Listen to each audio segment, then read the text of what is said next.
segunda convivencia católica indígena en la parroquia de Simiatu.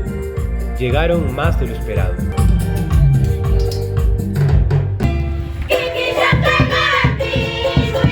El pasado sábado 27 de julio se llevó a cabo el segundo encuentro de coros católicos en la comunidad de El Tingo, parroquia Simiatu. Más de 450 provenientes de diferentes provincias, como Cotopaxi, Riobamba, Tungurahua y todas las comunidades de la parroquia de Simiatu, entre ellos niños, jóvenes y padres de familia, se congregaron para compartir en esta emotiva convivencia. Cada coro llegó con su vestimenta tradicional, portando consigo algo para compartir en la pampa mesa. Se rescata el apoyo de los hombres por su parte. Acompañaron la música con guitarras, quenas, bombos y charangos.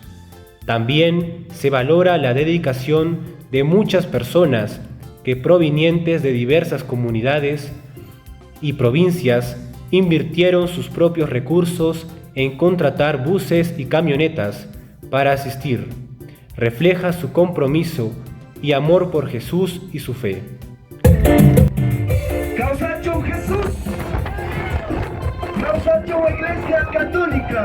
Lo que hizo especial a este encuentro fue que la organización ya no estuvo a cargo únicamente del padre Jaime Pastuña y de las hermanas salesianas, sino que toda la comunidad de El Tingo se unió para colaborar. Incluso llegaron a sacrificar una vaca para poder ofrecer alimento a todos los presentes. Esta experiencia marcó el inicio de un trabajo conjunto en sinodalidad con el pueblo indígena. Se destacó también el valioso y constante apoyo de la Vicaría Indígena de la Diócesis de Ambato, en especial la labor del padre Rodrigo Chicaiza y la hermana Patricia. Su presencia y compromiso en fortalecer la pastoral indígena en Bolívar ha sido fundamental y muy apreciado por la comunidad. Algunos líderes indígenas plantearon la necesidad de contar con un responsable de la pastoral indígena en la diócesis de Bolívar, similar al apoyo y visita que brinda el padre Rodrigo, proveniente de otras diócesis, quien comparte su tiempo con los indígenas.